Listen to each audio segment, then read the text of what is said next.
Fala galera, bom dia, boa tarde, boa noite, boa madrugada. Meu nome é Sidney Martins, professor de língua portuguesa aqui do LAC Concursos. E voltamos agora para o terceiro bloco da nossa aula de classes gramaticais. Se liga só, nesse momento, depois de termos falado das 6 classes variáveis, vamos falar sobre as 4 classes invariáveis. Dessas 3 classes, uma só é galho fraco, mas as outras 3 são extremamente relevantes. Então, quando você pega aqui essa sequência, preposição, interjeição, conjunção e advérbio, eu já te adianto que destas 4, a interjeição é galho fraco. Ela serve para expressar sentimentos.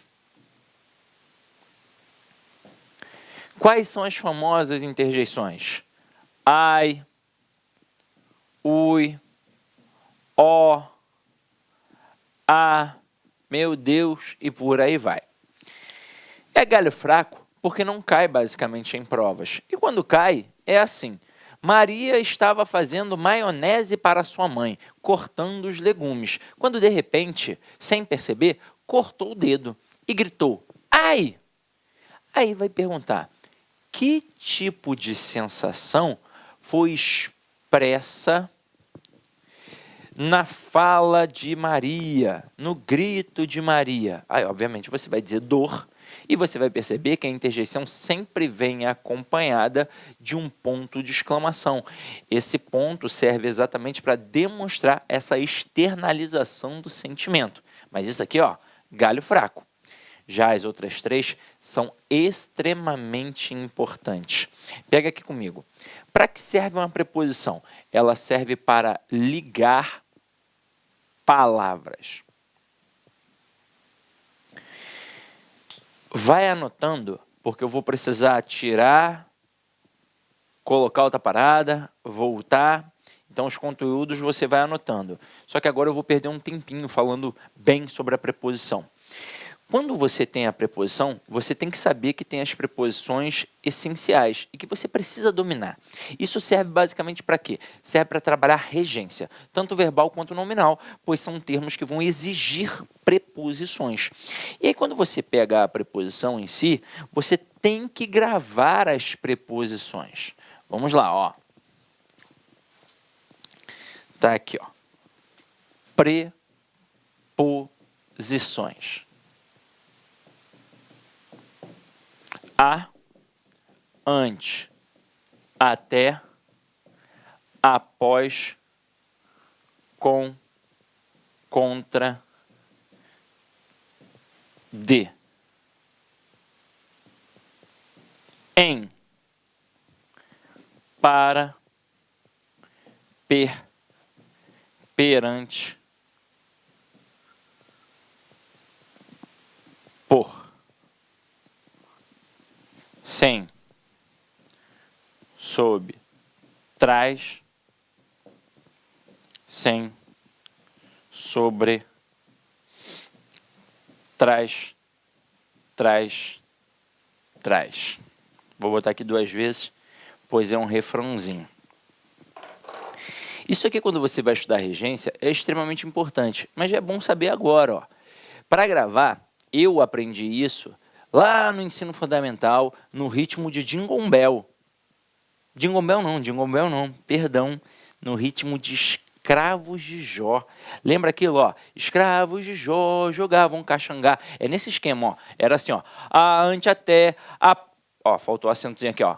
A, ante, até, após, com, contra, de, em, desde, entre, para, perante, por, sem sobretrás, sem sobretrás, sem sobretrás, atrás. É só o refrãozinho aí para gravar. Agora, por que é importante, gente? O cara vai te cobrar isso em regência, e é importante você saber a regência do verbo, a regência do nome, como vai utilizar, qual é a preposição que você vai colocar, para, de fato, perceber algumas coisas. Olha só o termo perante. É muito comum, o aluno me perguntar assim, professor, na frase, fiquei perante a menina, vai ter crase, né? Porque a palavra perante pede a preposição a. Não, a palavra perante já é a preposição. Tanto que se você trocar menina por menino, vai ficar fiquei perante o menino. Aquele a de a menina é apenas um artigo. A preposição é perante. E detalhe, quando você estuda a crase, você percebe que a crase ocorre com a preposição a. Jamais poderia ocorrer com a preposição perante. Ah, mas também pode ter com a preposição até, facultativamente. Agora, vem aqui comigo. Já dominou a preposição? Já dominou. Vamos entender que o cara pode trabalhar outros conceitos em cima desta preposição. Alguns que você provavelmente aprendeu na escola. O cara pode trabalhar o que é combinação e pode trabalhar o que é a contração. Vou colocar aqui um exemplo em cada para você perceber. Ó. Assistir ao filme e assistir à novela.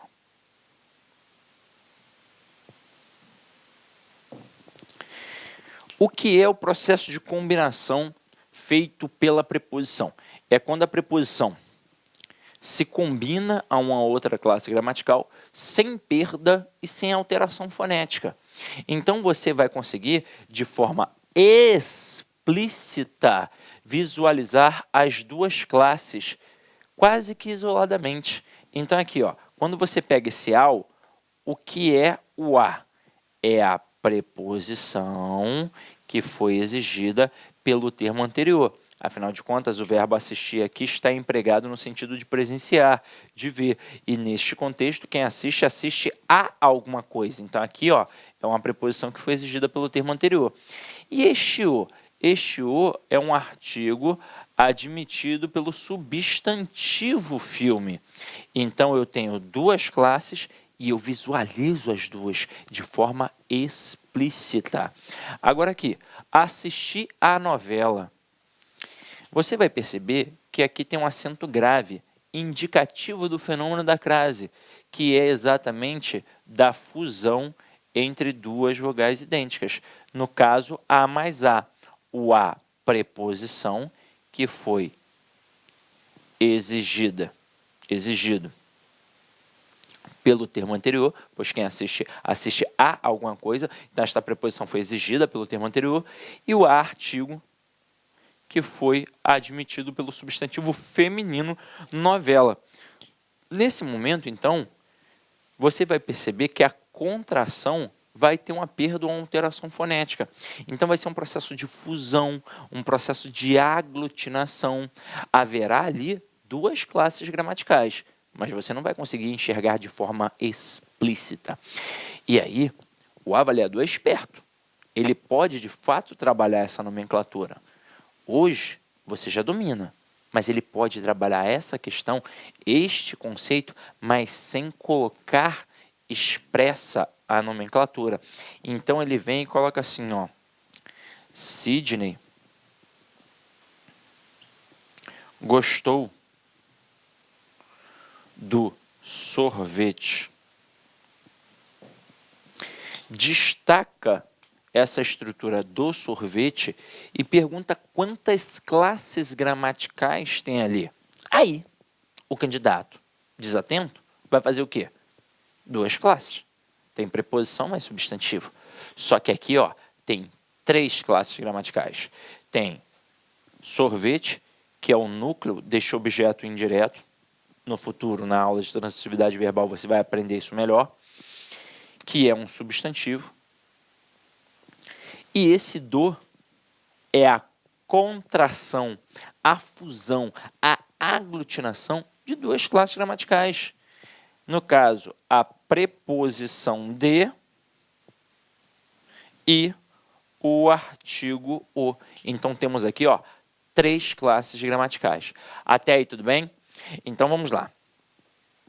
Isso aqui você provavelmente aprendeu na escola. Mas eu vou mostrar um negocinho que você só aprendeu na escola se você estudou assim, naquelas escolas top de linha. Se não foi o caso, provavelmente você não aprendeu. Uma outra classificação para a situação da preposição é o que a gente chama de preposição relacional e preposição nocional. O que seria uma preposição relacional? Se apegue aos nomes. É aquilo que faz relação. Então, ela só serve para relacionar um termo a outro. Ela vai servir para relacionar um verbo ao objeto ou um nome ao complemento. Portanto, ela é esvaziada de sentido. Eu vou encontrar isso em quais estruturas sintáticas? No objeto indireto e no complemento nominal. Agora, a preposição nocional, o que significa o termo nocional? Que me dá uma noção, um sentido, um significado de alguma coisa. Então, obrigatoriamente, aquela preposição vai indicar uma semântica. E onde eu vou encontrar isso? Eu vou encontrar isso ou no adjunto adnominal, ou no adjunto adverbial, ou posso ainda encontrar no objeto direto preposicionado. Aí se liga aqui no exemplo. Pedro necessita de caderno. Agora, aqui, Pedro morreu de frio. Reparem que nos dois exemplos eu coloquei a preposição de. Nos dois exemplos. Só que existe uma diferença de uma preposição para outra. Na primeira frase, Pedro necessita de caderno, observem que não dá para tirar a preposição de forma alguma, pois é uma preposição exigida pelo verbo. Quem necessita, necessita de alguma coisa. Eu posso até classificar para você, é um verbo transitivo indireto, e aqui é um objeto indireto. Então, como essa preposição foi exigida pelo verbo, é a tal preposição que eu digo obrigatória, ela é esvaziada de sentido. Ela está aqui apenas para relacionar o verbo ao objeto. Então, ó, preposição relacional. Já aqui, ó, Pedro morreu de frio. Tem como eu tirar aquela preposição? Claro que tem, dá para eu dizer Pedro morreu. Já é o suficiente para eu entender. Quem morre, morre. Pronto, acabou. Entendi a ação manifestada de morrer. Aquela preposição ali não foi exigida pelo verbo. Tanto que eu classifico esse verbo como um intransitivo e o de frio como um adjunto adverbial de causa. E se me dá um valor de causa, é a causa da morte, caramba, está me dando uma noção. E se está me dando uma noção, está me dando um sentido, é aquilo que a gente chama de preposição nocional. Caramba, isso cai em prova, Sidney? Cai. Então, ó, fica ligado, não dá mole. E quando o cara cisma de trabalhar estes conceitos, mas sem apresentar nomenclatura, ele trabalha isso muito com a preposição nocional, pois, por incrível que pareça, alguns alunos acham que as preposições vão ter sempre o mesmo valor semântico, e, na verdade, a preposição, ela nunca tem um valor semântico nela, em si. Ela tem um valor semântico no contexto ao qual ela faz parte. Por exemplo, preposição com. É muito comum um aluno pensar que o valor semântico é sempre companhia. E não é. Vai ser se eu disser assim, Pedro saiu com Paulo para tomar uma cerveja. Ou seja, Pedro saiu na companhia de Paulo. Então, um valor semântico de companhia. Mas e se eu disser que o Pedro feriu o Paulo, ó, com uma faca? Aí, já não é mais companhia. É o quê? É instrumento, valor semântico de instrumento. Pega a preposição para, que as bancas gostam bastante. Eu digo, João foi para a Bahia. Esse para indica uma localidade. Mas e se eu disser, João estuda para passar na prova da OAB? Nesse momento, ele estuda com a finalidade, com o objetivo, com o intuito, que é exatamente o quê? Passar na prova da OAB. Tranquilo? Belezinha? Então, exaurimos aqui, pelo menos, os conceitos principais em relação à preposição. Agora, a gente volta para a nossa estrutura e, na sequência aqui, nós vamos trabalhar a conjunção. E a conjunção também serve para fazer ligação, assim como a preposição. Só que a conjunção, ela serve para ligar orações. Porém, não liga apenas orações, também liga palavras, ó, orações e palavras. Mas são quaisquer palavras? Não, para isso já serve a preposição. São palavras de mesma função sintática. E eu ouso dizer que chegamos a um momento ímpar da aula. Ímpar. Ímpar. A conjunção é a menina dos olhos da língua portuguesa. Se eu não sei conjunção, eu simplesmente não sei interpretar e não sei fazer redação. Como é que eu vou indicar causa, finalidade, conclusão, oposição? Como eu vou fazer isso se eu não sei conjunção? Detalhe, não se aprende conjunção de uma hora para outra. Não se aprende. O que você tem que fazer? Você tem que pegar 2 folhinhas de cartolina. Olha só, vamos lá, vamos trabalhar isso aqui bem. Conjunção. Eu ou qualquer outro professor de língua portuguesa poderíamos ministrar uma aula de 3, 4, 5 horas só de conjunção. Aí, ao final da aula, você acertaria os exercícios, até porque nós iríamos te condicionar para isso, e você sairia da aula assim, caramba, finalmente aprendi, agora eu estou sinistro, aprendi tudo. Pô, o problema é que daqui a 3, 4 semanas, você esqueceria. Isso é natural. Sabe por quê? Porque, de fato, você não aprendeu, você não massificou, você deu uma olhada naquele momento ali. Agora, para não passar mais por isso, você em casa, é em casa que você vai aprender, vai pegar 2 folhinhas de cartolina. Em uma, você vai colocar as 5 conjunções coordenativas e na outra, você vai colocar as 9 conjunções subordinativas adverbiais. Ah, Sidney, mole, mole. Se a preposição tem 18 elementos, aqui só são 14, eu vou gravar fácil. Não são 14 elementos, são 14 valores semânticos. Pega a adversativa, por exemplo, mas, porém, todavia, entretanto, contudo, no entanto, não obstante. Então, eu estou falando de mais de 100 elementos.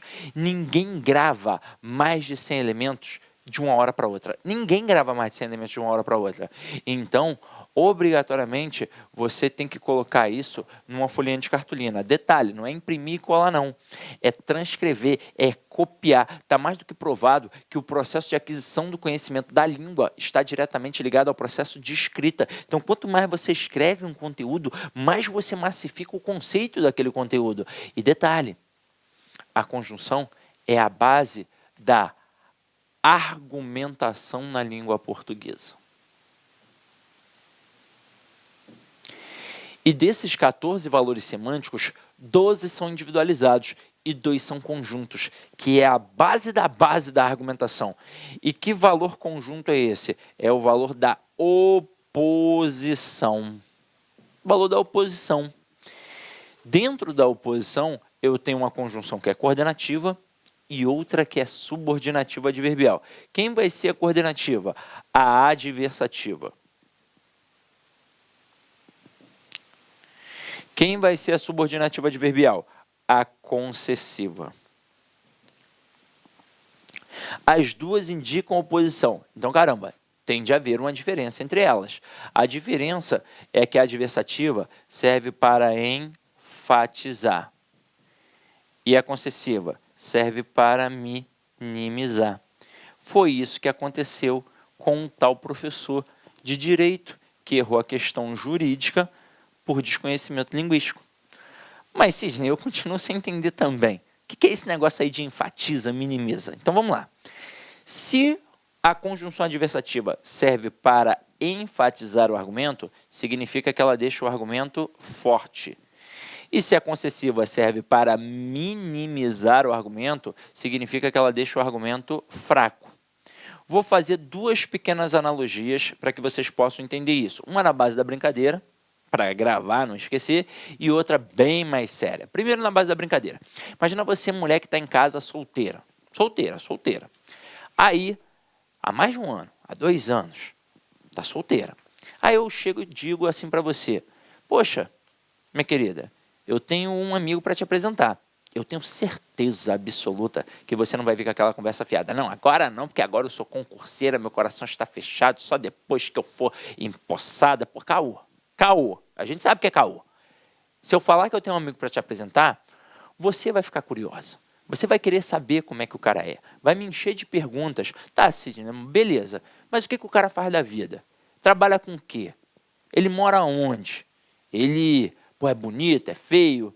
Tem grana, não tem grana? Tem carro, não tem carro? Vai fazer um monte de pergunta. De acordo com as minhas respostas, você vai fazer um filtro e vai decidir, tem a ver comigo, de fato. Isso aí acho que não tem muito a ver comigo, não quero não. No dia que você quiser me apresentar um outro que tem essas características aqui, aí eu topo. Só que de cara, imagina eu dizendo para você que o meu amigo é o Rodrigo Hilbert. Tu topa ou não topa? Claro que topa, irmão. Claro que topa. Até as casadas se bobear, até os homens se bobear. Rodrigo Hilbert, bonitão, ainda lava a cozinha, passa, faz um castelo de madeira. O cara é sinistro. Mas, infelizmente, o meu amigo não é o Rodrigo Hilbert. O meu amigo, é feio. Concorda comigo que é um péssimo argumento inicial? Uma coisa seria eu chegar para você e falar assim, quer saber quem é meu amigo mesmo? Uma coisa eu te digo, é lindo de morrer, é lindo de doer. No mínimo, curiosidade você ia ter. Ia falar, não, mas peraí, me mostra uma foto, eu quero ver se esse cara é lindo mesmo. Agora, quando eu começo dizendo que o cara é feio, já assusta, já desanima. Só que eu vou continuar a frase, ele é feio, mas é rico. Aí muda tudo, né? Você pode até falar assim para mim, mas Sidney, eu não sou interesseira. Beleza, mas há de concordar comigo que é melhor um feio rico que um feio pobre. E aí, nesse momento, o que eu acabei de fazer aqui? Eu coloquei uma conjunção adversativa. O que ela faz? Ela enfatiza o argumento. E se ela enfatiza este argumento, o que vai fazer com o outro argumento? Vai minimizar. Então, não importa que ele é feio, importa que ele é rico e você vai pegar. Agora, eu poderia dizer que ele é rico, mas é feio. Ué, não é a mesma coisa? Não, eu agora coloquei a conjunção adversativa do lado da feiura. Então, se eu enfatizo a feiura, consequentemente, eu minimizo a riqueza. Então, tudo bem que ele é rico, mas ele é tão feio, horroroso, que não tem como pegar. E aí você vai perceber que essas duas frases são bem pertinentes para nós trabalharmos aquilo que nós vimos lá no início do bloco 1. Quando eu falei das modalidades da gramática, e nós fomos falar de semântica, e nós trabalhamos a questão da compreensão e da interpretação, vocês vão perceber que a conjunção auxilia muito nessa questão de interpretação. Olha só, essas duas frases, em relação à compreensão, elas são idênticas. O meu amigo é feio e rico nas duas. Agora, em relação à interpretação, elas são completamente diferentes. Lembra do ato de fala, do ato de comunicação, que obrigatoriamente tem duas coisas, quem fala e quem ouve? Então, neste momento, eu serei o emissor e você a receptora, minha amiga. Eu chego para você e digo a primeira frase, que o meu amigo é feio, mas é rico. O que eu quero? Eu quero que você fique com ele. Por isso eu enfatizei a questão da riqueza e minimizei a questão da feiura. Agora, se eu chegar para você dizendo a frase 2, que o meu amigo é rico, mas é feio, eu não quero que você fique com ele, pois eu enfatizei a feiura e minimizei a riqueza. Entenderam a pegada? Olha só como dá para fazer até uma questão de interpretação. Eu coloco assim, João, vírgula, apesar de ser jovem, vírgula, dirige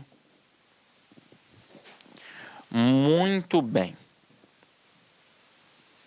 Eu posso criar uma questão de interpretação aqui, Olha o texto. Aí eu crio o comando assim, infere-se do texto que para o autor, de certa forma, o jovem dirige mal. Certo ou errado? Certo. Caramba. Se eu não tivesse esse juízo de valor nesta sentença, não teria por que colocar uma conjunção, uma expressão concessiva aqui para minimizar o fato de ele ser jovem e enfatizar o fato de João dirigir muito bem.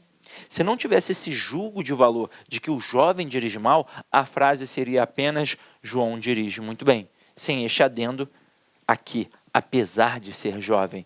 Entenderam a pegada? Agora vamos fazer um exemplo muito sério, mas muito sério.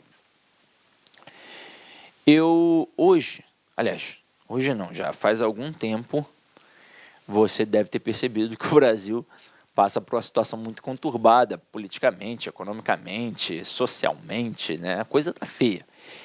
E os jornais, eles se posicionam, porém, às escondidas, não é às claras. Eles não chegam e dizem assim, ó, nós apoiamos o governo tal, nós somos contra o governo tal. Eles não fazem isso. Ninguém faz isso. Mas você percebe pelos atenuantes linguísticos a posição de um jornal, a posição de uma revista, a posição de um site de notícias, a posição, às vezes, de um telejornal, de um âncora de um jornal. Você percebe pelo discurso, por mais que ele não fale abertamente. E num jornal, a gente percebe isso facilmente no caderno de economia. Pode testar. No caderno de economia, basicamente, falam sobre duas coisas: preços e juros. Então, se o jornal for contra o governo, ele vai colocar assim na manchete, ó, os juros caíram, mas os preços continuam altos. Nesse momento, o que chama a atenção? Os preços altos. É isso que fica na cabeça do povão. Aí o camarada se revolta, porque ele passou um mês inteiro trabalhando, não conseguiu pagar as contas e, obviamente, vai se revoltar contra quem? Contra o governo. Então, o jornal conseguiu o que queria. É contra e deixou o povo contra. Mas se o jornal for a favor, ele vai inventar outras hipóteses? Não, ele tem que trabalhar com aqueles fatos. Afinal de contas, os juros caíram e também os preços continuam altos. Não dá para dizer, os preços agora estão baixos e os juros subiram. Não dá para fazer isso. Não é modificar essa parada. É só reescrever de forma diferente. Então ele vai colocar assim, que os preços continuam altos, mas que os juros caíram. E agora, nesse momento, o que está chamando a atenção? O fato de os juros terem caído. E aí, o que o povão pensa? Porra, os juros caíram, vou fazer compra, irmão. Lá no Rio, então, a gente corre para o Guanabara para poder fazer compra. Só que aí para e pensa, o povão mesmo, ele para analisar se é um valor real de compra ou não? Claro que ele não para, mas aí avalia comigo. É dinheiro no bolso que ele tem? É valor real de compra? Não, ele tem crédito, mas ele não está nem aí. Ele vai comprar e ele vai pensar assim, neste governo eu estou comprando, no governo de fulano de tal eu não comprava. Então ele passa a apoiar direto ou indiretamente o governo. E o jornal conseguiu exatamente o que queria. Trouxe mais um para o lado dele. Quem chega e fala assim, eu não gosto de tal jornal, não gosto de tal revista porque é de direita, porque é de esquerda, o que é uma bobeira, que a gente não deveria fazer isso, afinal de contas, existe sim uma polarização. Quem manda e nós. Quem rouba e quem se estrepa aqui para pagar o roubo deles. Esse negócio de esquerda, direita, tá com nada. Mas toda a democracia é polarizada, então pronto, acabou. Quem sou eu para falar contra? Vem aqui comigo. Nesse momento, quando o cara fala, eu não gosto de tal revista porque é de esquerda ou de direita, ele faz isso porque ele percebe os atenuantes linguísticos. Agora, o cara esperto, independentemente do jornal ou da revista, ele vai conseguir filtrar, saber o que é bom e o que é ruim, o que é tendencioso e o que não é tendencioso. Se o cara não domina esses atenuantes linguísticos, ele vira apenas um papagaio, apenas um reprodutor daquelas notícias que às vezes podem ser até tendenciosas e falaciosas. Então tem que tomar cuidado com isso. Por isso a língua portuguesa é de extrema importância para a gente na vida, não é para a prova do concurso público. E a conjunção é muito sinistra. Eu sei que tem professor que fala assim, mas não precisa gravar a conjunção é interpretação. Beleza. Aí você pega um cara que está há 10 anos sem estudar, nunca estudou conjunção direito, na frase aparece a palavra malgrado, como eu mencionei a vocês num outro momento. Você vai olhar e vai falar, porra, é concessiva. Aparece um conquanto. É concessiva. Duvido. Você vai olhar e vai ficar sem saber o que é. Então, quando a gente pede para gravar as conjunções, gente, é isso que tem que fazer. Pega uma gramática, recomendo uma muito boa, que é a gramática do Fernando Pestana, ótima, a gramática para concursos públicos, eu ajudei a fazer a revisão na época em que ele estava montando, é ótima, e eu não indico só porque é meu amigo não, indico outra também, do Rodrigo Bezerra, muito boa também, muito boa, mas a gramática do Fernando Pestana, de fato, é muito completa. Então, se você está com tempo, se você quer se aprofundar, estude a gramática do Fernando Pestana, que vai auxiliar e muito. Ou então, tá sem grana? Bota na internet, bota no Google, conjunções coordenativas, conjunções subordinativas adverbiais. Pega aquela listinha e monta um quadrinho. Isso já vai fazer toda a diferença do mundo. Tranquilo? Belezinha? Então vamos lá. Aqui agora a gente dá uma paradinha na conjunção e vamos falar sobre a nossa última classe gramatical aqui, o advérbio. Aí, eu deixei o advérbio por último, não é porque eu sou sem vergonha e quis formar essa sigla aqui não, Até porque se você dominar isso aqui, você domina a língua portuguesa, né? Uma forma de gravar. Eu deixei por último porque o advérbio ele tem duas importantíssimas funções e geralmente o aluno só fica atento a uma. E aí eu te pergunto, qual é a função primária de um advérbio? Responde, eu vou ver. Não, não é isso não. Em casa você respondeu que é modificar e não é modificar. A função primária de um advérbio é indicar isso aqui, preste atenção. Uma circunstância. Sidney, o que tem a ver esse movimentozinho, essa dancinha aí que você fez ridícula com circunstância? Imagina você parando em frente ao inferninho sexta-feira à noite, com um vestidinho entubado a vácuo, você para lá na porta e faz assim, Você vai ou não vai arrumar uma circunstância para a tua vida? Claro, né? Essa bobeira para lá. Agora aqui, advérbio serve para indicar circunstância. Sidney é bobo, né? Aqui, circunstância. Que tipo de circunstância? Qualquer tipo, circunstância de tempo, de modo, de causa e por aí vai. Só que além de indicar uma circunstância, serve também para modificar. Agora vem a segunda função. E aí se liga no macetinho aqui, Viu que eu peguei no alto, né? Eu tô sinistro. Então aqui, serve para modificar o adjetivo, serve para modificar o verbo e serve para modificar o próprio advérbio. Então, a própria palavra me mostra quais são as três classes que ela modifica. E de todas as palavras que tem para cair na prova, a pior é a palavra bastante. Vou mostrar o porquê. Vamos lá,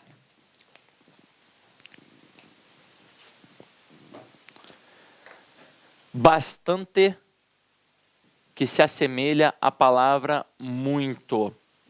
Por que esta palavrinha é perigosa? Porque ela, de fato, pode funcionar como um advérbio, mas também pode funcionar como um pronome indefinido. Tá, Sidney, mas e aí? O que isso quer dizer? Quando é advérbio, obrigatoriamente vai ficar no singular.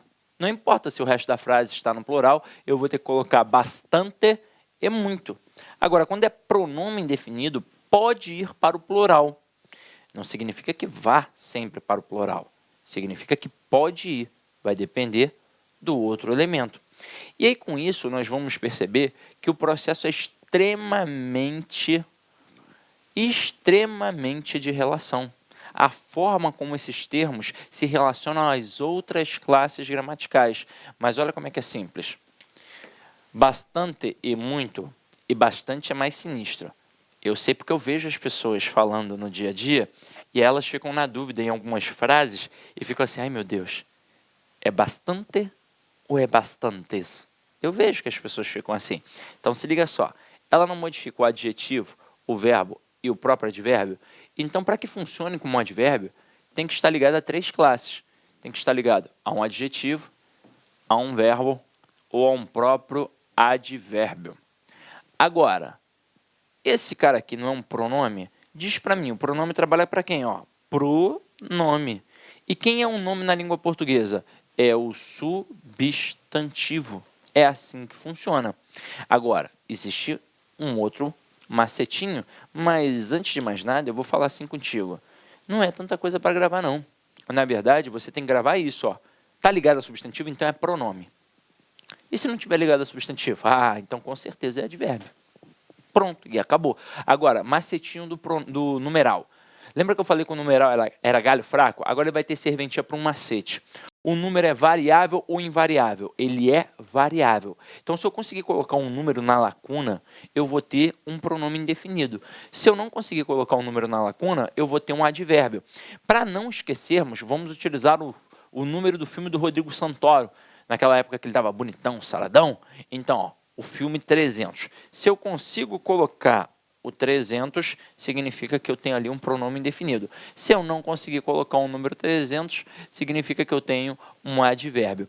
Vamos ver como é que isso funciona na prática. Eu boto assim: os alunos do LAC. Você sabe o que é LAC? Não, nunca vi, só ouço falar. Né? Aqui, ó, Luiz Antônio de Carvalho. LAC Concursos. Aqui, ó. Os alunos do LAC fizeram pontinho, exercícios. E isso tudo os deixou. Por que deixou no singular? Antes que você me pergunte. Porque o isso, nesta oração, é o sujeito. Ó, isso deixou. Isso os deixou, pontinho, preparados. Essa palavra é muito boa porque ela pode cair através de três perspectivas. Ela pode cair através de concordância nominal, pode cair na questão apenas para você identificar a classe gramatical se é advérbio ou pronome, pode cair em questão de análise sintática, então é sinistra. Pode vir sobre três perspectivas. Agora aqui, ó, pode fazer um macetinho do 300. Os alunos do LAC fizeram pontinho, exercícios. Dá ou não dá para eu dizer que os alunos do LAC fizeram 300 exercícios? Cara, claro que dá. Ó. Se eu consigo colocar aqui ó, o 300, eu posso colocar bastantes. Eu posso colocar ó, muitos. E na segunda lacuna, dá para eu dizer, e isso os deixou 300? Olá, meus amigos, minhas amigas, sou o professor Luiz Antônio de Carvalho, estou aqui para fazer um convite muito especial.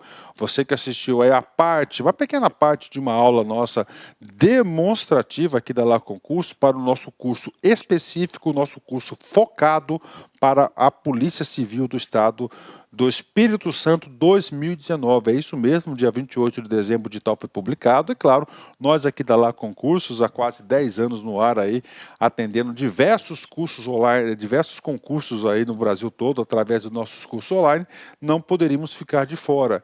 E nós temos aqui 3 serviços muito específicos, muito focados para vocês. Se vocês quiserem fazer a matrícula, é só clicar aqui na descrição. Nós temos 3 cursos, né? Então, primeiro, você vai ter aqui, ó, o nosso curso para o cargo de investigador, completaço, ponto a ponto do ditado, garantido, cara, muito bom, com os professores aí, você acabou de assistir essa videoaula, por apenas 10 parcelas de 25. Cara, melhor custo-benefício, menos que R$1 por dia, R$250 aí, você sair com a sua família aí no final de semana, aí você gasta muito mais do que isso.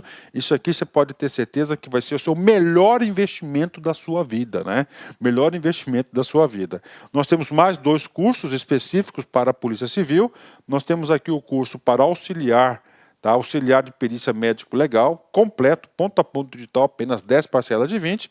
E para quem vai fazer os demais concursos aí, concorrer, aliás, os cargos de nível superior, nós temos conhecimentos comuns aí, 10 parcelas de R$20, cara. Ah, professor, é muito barato, será que o negócio presta? Será que o negócio é bom? Cara, papo reto com vocês, eu sou proprietário, sou responsável da LAC Concursos, eu tenho a plena convicção que os nossos produtos, os nossos serviços têm um valor agregado muito maior do que esse, mas muito maior, muito maior.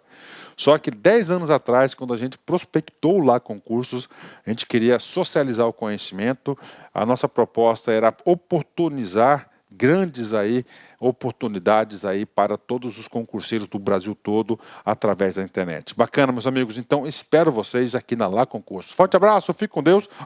Feliz 2019 para todo mundo. Fui, tchau. Clique lá.